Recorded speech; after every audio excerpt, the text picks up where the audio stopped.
A very warm welcome to StudyIQ, my dear friends. I am Prashant Mavani. I hope you all are doing good. Today is 17th December 2020. On our table, we have this quote from Bob Marley. Open your eyes, look within. Are you satisfied with the life you are living?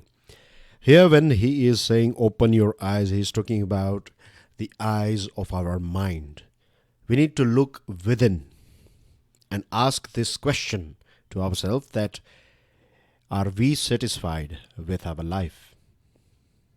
Dear friends, I strongly believe that one thing that will make you satisfied with whatever you are doing. See, even if you get the best car in the world, even if you get the best house in the world, or whatever it is, right? Quantitative things will give you pleasure for a few days. I'm not a person who is against luxury or I'm against all these things. No, you need to have these things as well.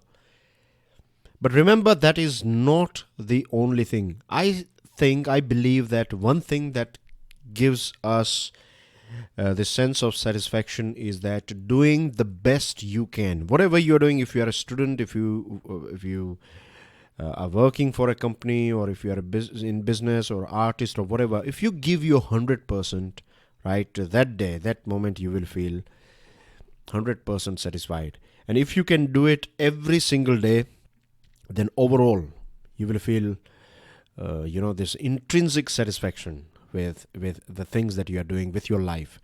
Think about it, give it a go.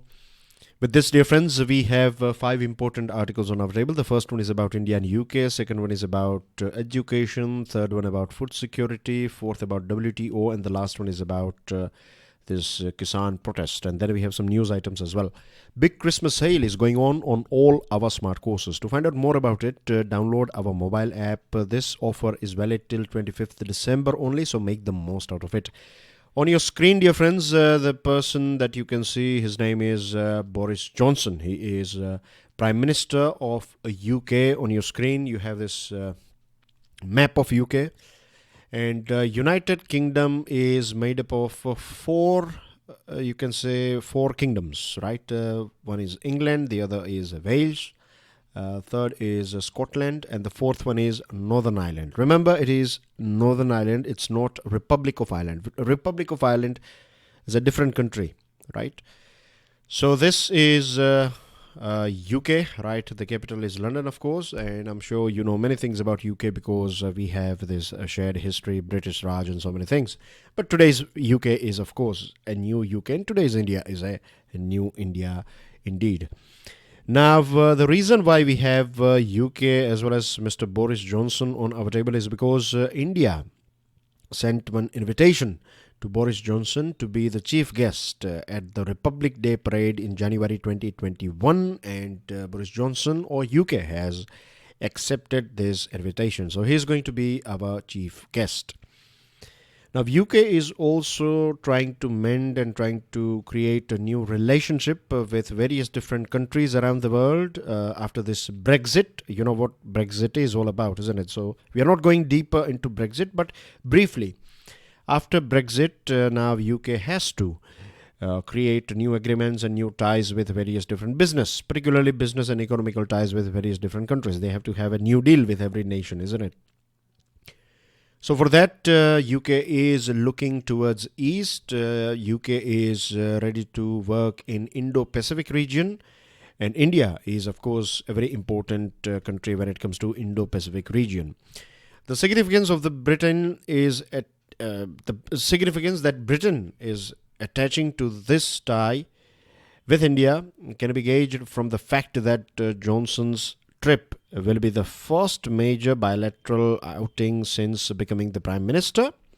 And point number 2 is that this is going to be his first outing since the UK's departure from European Union. So he has decided to visit India. This itself indicates that UK is tilted. UK is interested in developing good relationship with India. We have past history, right? Connected history, and we have 1.5 million strong Indian diaspora living in UK. So Overall relationship between India and UK are very cordial, very friendly, and India is invited. Mr. Boris Johnson has invited our Prime Minister Narendra Modi to be part of this G7 summit that is going to take place next year. 47th G7 summit is going to take place in summer of 2021 in UK. And UK as a host, has invited India, Australia and South Korea. Now G7 nations are like this group of 7 most developed countries in the world. Democratic countries, they are Western world nations, and these 3 nations are going to be part of, these 3 nations are going to be part of this G7 summit. And a few months ago, Britain proposed D10, group of 10 democratic nations. So this G7 plus, you have this India, Australia and South Korea. So together this D10, this idea of D10 is about controlling China's expansion.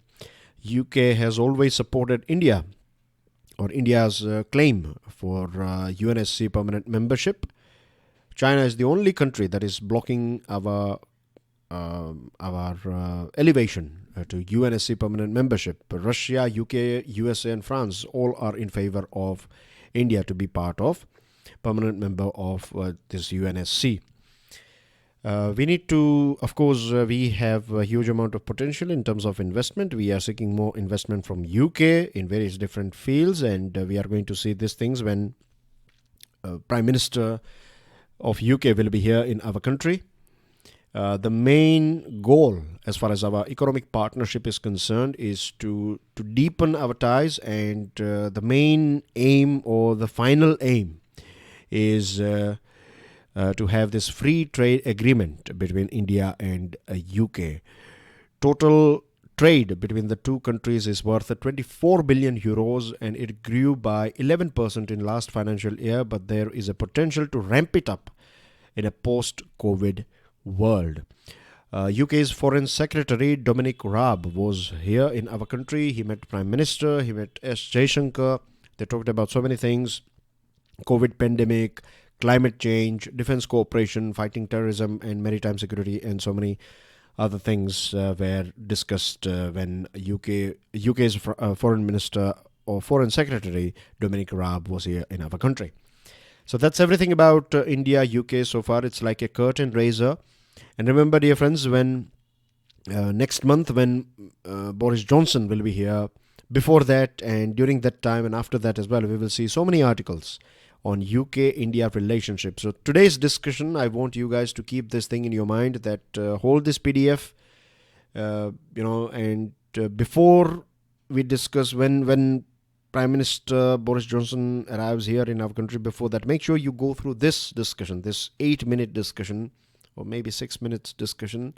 It will give you a brief idea. It will give you a sort of revision. And this is very important, because at that point of time, we will talk so many other things that we will find then. To download the PDF of today's lecture, which is already available on my Telegram channel, all you have to do is join this Telegram channel, share this lecture with other students, hit the like button, and please don't forget to subscribe to our YouTube channel. Excellence in Diversity. Bound by the Central Educational Institutions Reservation in Teachers Cadre Act 2019, the IITs must fulfill the important goal of affirmative action while making appointments. So here we are talking about reservation, right? When you are appointing teachers in your IITs, you need to follow reservation rules and regulations. Now, there is nothing wrong with it, but we have a problem. The problem is that last year, IIT Delhi had a staggering deficit of 30% in its teachers rank or teacher ranks, and there are 23 institutes in India now, highlighting the scale of the crisis. They have this shortage of teacher. So to sort it out, Education Ministry came out with a committee. It tasked a committee to suggest effective implementation of reservation in central institutions such as IITs and other institutions. So this panel is headed by IIT Delhi's director, and we received 2 suggestions from this panel. The first one is to exempt IITs from quotas by including them in schedule to the 2019 law, which is applicable to institutions of excellence, research institutions, and institutions of national and strategic importance. So this is a way out. You can exempt IITs from quotas. And the second is provide reservation to specified grades of, provide a reservation to specified grades of assistant professors, taking the institution as a whole. Where candidates are not available in the latter case, the posts can be de-reserved with subsequent year.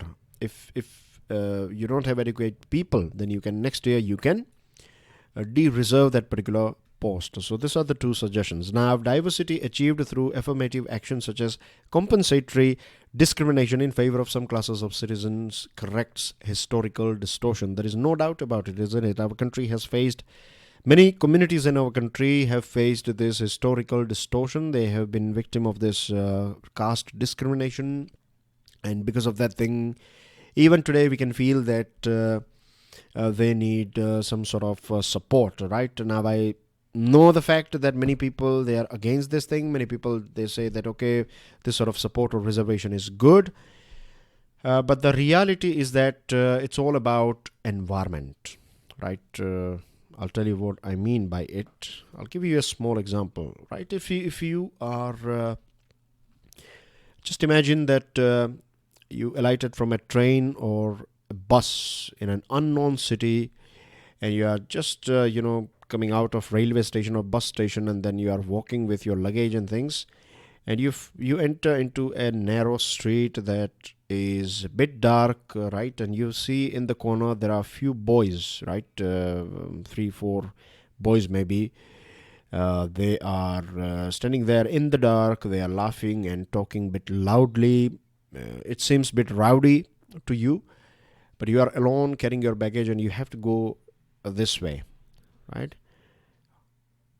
What sort of emotion you think you'll be passing through? Of course, it is a fear. Even if you are a trained commando or a trained policeman, right, a sort of fear will trigger. This is how naturally our system works. This is how our mind works, right? There is nothing wrong with it. You will become a bit alert. Why? The reason is environment. This is an impact of environment. Now, when it comes to few communities, few families, right, it's very unfortunate that you don't find that education environment, because grandparents, their parents, they have worked for someone else. They don't have any land. They have suffered discrimination and things. So it's very difficult for a child in that environment.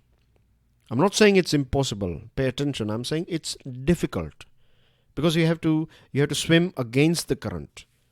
Your immediate environment is not an environment that is supporting you or that is good for your academic excellence.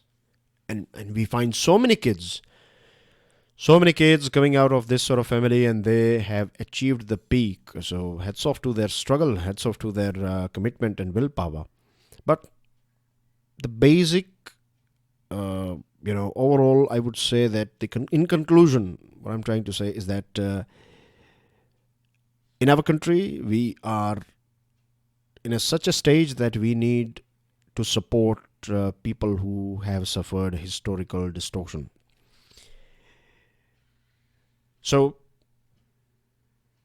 I hope this thing is clear. Now, as far as this education system is concerned, of course, we don't want to see reservation system forever in our country. And that's how it should be. We need to create a sunset or a deadline for it. But before that, we have to make sure that at every single level, starting from kindergarten to your primary, to your secondary, to your higher secondary, to your college, to your master's, to PhD level, all across the board, at all level, every single child in this nation, every single student in this nation should get all the facilities, right? You should get all standardized. There should be a standardization. There should be a list. Like, you will get books, you will get transportation fee, you will get your education fees, you will get food. Right? This sort of support I'm talking about. That a child If a child thinks that he or she cannot find a good environment at his or her place, then there should be a good library, a library that will provide you good ventilation, maybe water, clean water to drink and things. You can borrow books. So if we can create this world, it looks a bit utopian, isn't it? But this is something that today or tomorrow we would need this. If you want to get rid of education reservation, then you have to provide these things. Once everyone is receiving equal amount of things, then you will have no excuse. But for that, we need to create this thing. This is the main crux of this article. That even if you're preparing for PhD or anything, if you need support, then support should be there. If you need any resource or tools to study, then it should be there. This may look a sort of cost or expense, but it is in fact human resource development. This is the actual meaning of human resource. And we know nations, we know families. A family in which you have most of the people or all of them, if they have been to university, done their masters, then you will find that on an average their income will be higher compared to a family where you don't have any education. It's very simple. So this is what happens in our country. It's like comparing USA or comparing UK or any other developed country. Let's say comparing Japan with India. So Japan is a family where most of the people, they are healthy. Most of the people, they have good education. They are skilled. And comparing here, we have big family, but not all of them are educated. So of course, there is going to be a difference in terms of earning and standard of living. So this is the bottom line of this. This is the most important thing about this article. The long road to food security. This is a matter of shame for our country that when it comes to Global Hunger Index 2020 report, out of 107 nations, our rank is 94th. We are behind Bangladesh, Pakistan and Nepal. India's malnutrition levels are almost twice the levels of African countries.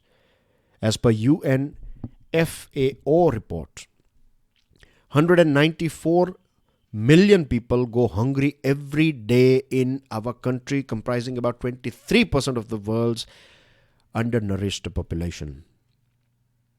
Right to food is associated with right to life. It is part of Article 21. It is our fundamental right. But every single day, this fundamental right of 194 million people in our country is violated. Can you believe it? We are a nation.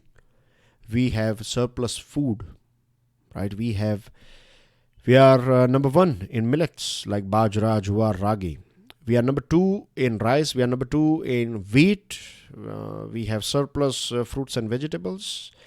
We produce more food, but then as well, our people, they have to sleep hungry. The only reason is poor management of food ecosystem in our country. In developed nation, you have this table wastage, table food wastage. That means people take more food, they eat a little bit, and the rest of the food will go in the bin. In our country, from farm to table, we have various different farmers. They produce things. Whilst they are storing things, you will find some wastage. Then they are transporting, you will find some sort of wastage over there. Then distributing, you will find. So by the time it reaches our table, we find a huge chunk of our food is wasted. Every year, look at the rough estimate. 2016-17, 8,600 ton of food grains were lost. Department of Consumer Affairs says that between 2011 and 2017, 62,000 tons of food grains were damaged in Food Corporation of India's warehouse. How to sort it out, right? Provide minimum support price to farmers. As far as all food items are concerned, this is solution number one that we find in this article. The second one is, of course, revamp or upgrade our public distribution and public procurement system. Good storage and good distribution is the key. Revamping Annapurna Yojana. Under Annapurna Yojana, 10 kilograms of food grains are distributed per month, free of cost, to destitute persons above 65 years of age with no or mere subsistence. This is also, you don't find 100% result of this thing. And the Global Pulse Confederation says that pulses are part of healthier, balanced diet. And they have been shown to have an important role in preventing illness like cancer, diabetes, and heart diseases. In our country, we find NDCs are getting very common, isn't it? Non-communicable NCDs, non-communicable diseases are very common these days, or they are expanding. Diabetes and blood pressure is a story that you find in every other household.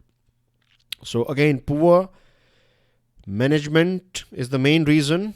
We need to repair it, right? We have food, we need to distribute it, and we have to pass it to the person at right time. If someone is hungry today and if you give food to that person after 2 days, that's not going to help. You need to, he or she should get food, right? And this is going to be easy for us because in our culture, if you go from north to south, east to west, you find that feeding or helping someone has always been part of our culture, right?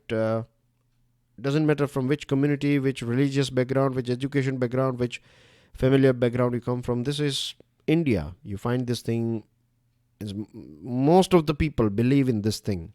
So it's not going to be that difficult for our country to sort this thing out. We can learn so many things from Ethiopia.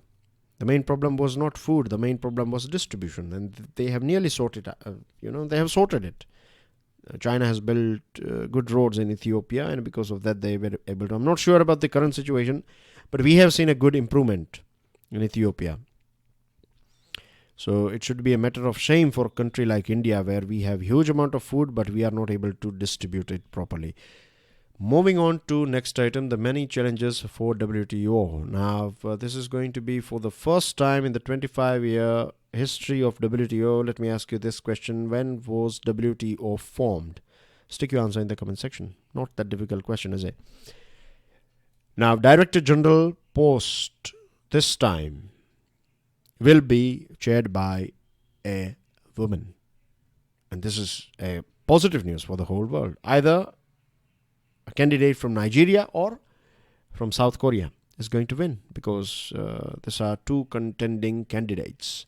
These two ladies, out of these two, one is going to be the main DG of WTO. Now, very briefly in layman's language, WTO is a body that will look after 164 member countries who are trading with each other. So WTO comes out with rules and regulations. It will keep an eye on everyone so that everyone sticks by the rule. If there is any problem or issue, then you can take it to WTO. They have this appellate body as well. You can have a discussion with that country. Then again, you can have a discussion and then you can finally go to the appellate body. And that appellate body is like a court that will sort out any problems if you have. When you do business, it's very natural that you are going to face some sort of issues and hurdles. It's not about issues, it's about how you deal with those issues that matters. The next DG will have to grapple with global economic fallout. Every country is trying to get back on its leg as far as economy is concerned. So many times you find that to reach there quickly, many countries will not follow ethics and they may do things that are not in favor of multilateral trading system. So WTO's responsibility will increase. Then we have this Doha development agenda. Developed countries, what they're trying to do is they want some developing nations. This developed countries, right, together there is a group or a gang of developed countries. What they are saying is that to see this India, China, South Africa, Turkey, Egypt, etc. These countries are not developing. They are developed countries now. They should not get all the benefits that they are getting under this WTO system. The thing is, see, India is clearly a developing nation. Look at the system. Look at the situation here. Look at the figures here, right? You don't find this sort of figures in a developed nation, right? So this is just one thing. There are so many other things when it comes to education and so many things. I can go on and on. If someone can go through all these facts about India, then you can clearly say that India is a very poor country even today, right? We are growing, but still we have poverty all around us. You know one thing, if you live outside our country, let's say if you live in a developed country for a few years, then you will realize, I'm sure one day all of you will travel abroad, right? You will go for either tourism or maybe for a few days for business or whatever. But when you travel outside in a developed nation, then you realize if you live there, if you travel there for 10, 15 days like a tourist, then you will see all the good things, But if you live there for few years, maybe few months, 5 months, 6 months, or maybe a year, and if you roam around, if you meet people and if you see systems and things, then you will observe that we have huge amount of poverty in our country.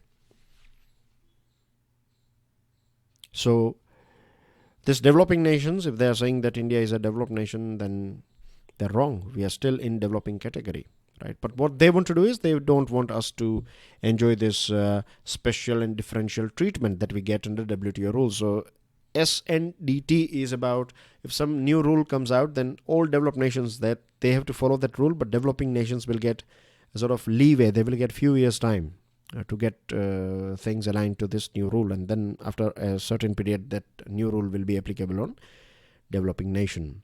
So this is how it works. Restoring the WTO dispute settlement mechanism is very important. It's like a court. Now what Trump administration did with the WTO dispute settlement, it never allowed judges appointment. So imagine a system or a society where you have courts but you have no judges. So you can do whatever you like, right? No one is going to punish you. So the same thing is going on with WTO. Fisheries. Now in our country we see small fishermen. They have tiny boats. They don't have even diesel engine boats. They have this normal traditional boats, and they go out in the sea. They catch whatever they can, and they win bread and butter for their family. It's like subsistence. It's not like they are living a luxurious life. They are barely just like our farmers, small farmers. So what these developed nations are asking for is that we should not provide these subsidies to our navics. We should not provide subsidies to our diesel engine, or if you're providing fishing net. So this developed nations are against that thing as well. India can take a stand. There are so many developing nations, and they have this sort of traditional and artisanal farmers like navics, right? India can take a stand, and all these countries, developing nations, will support our stand.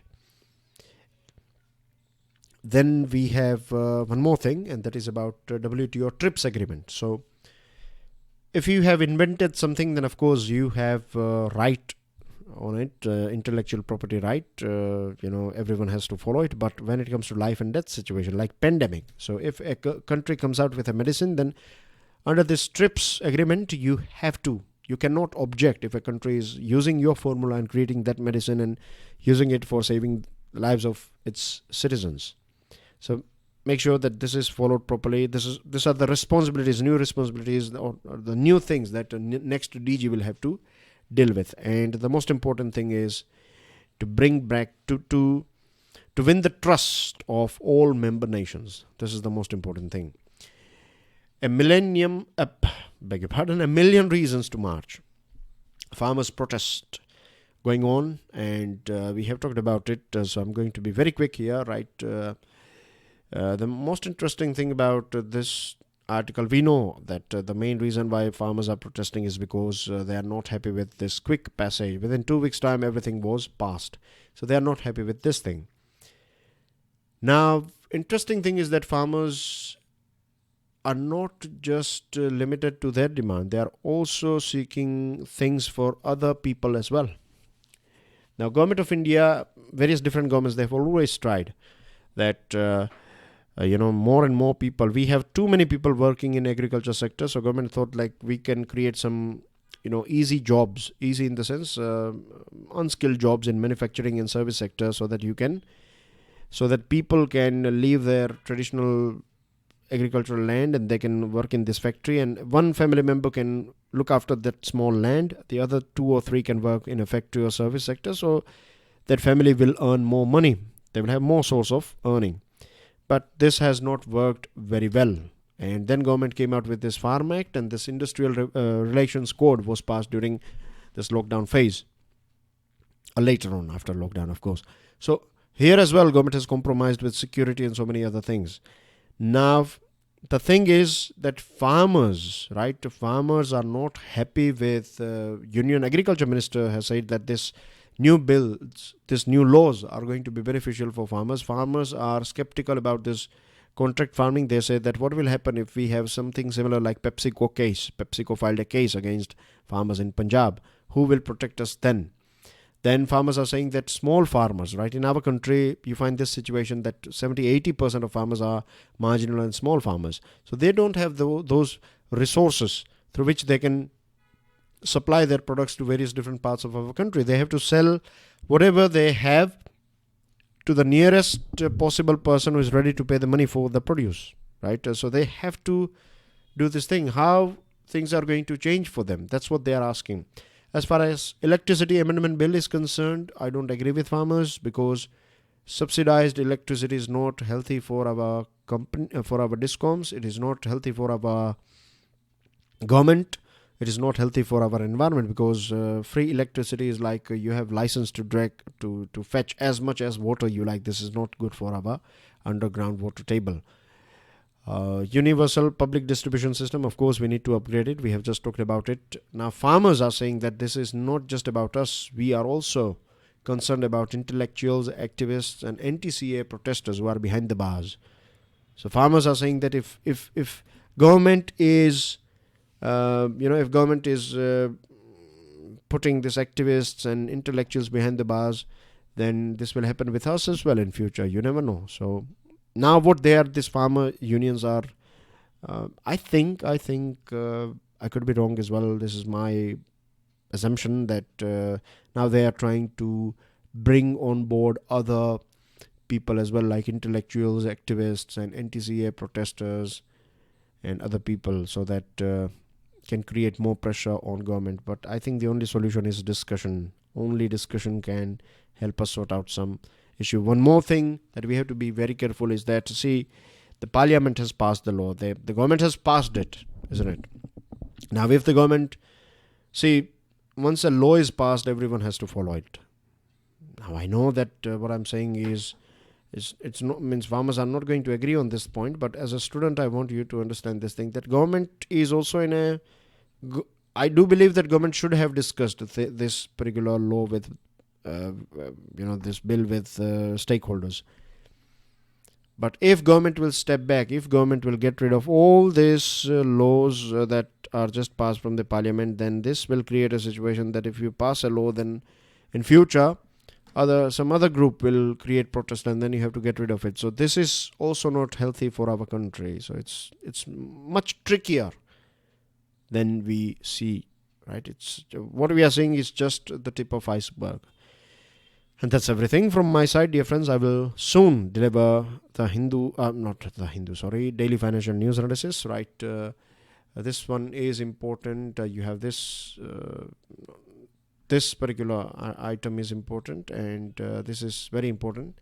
And then there are all news are important, but these two are the most important. And that's everything from my side. Make the most out of this big Christmas sale. I'll see you soon. Enjoy your studies. God bless you all. Jai Hind.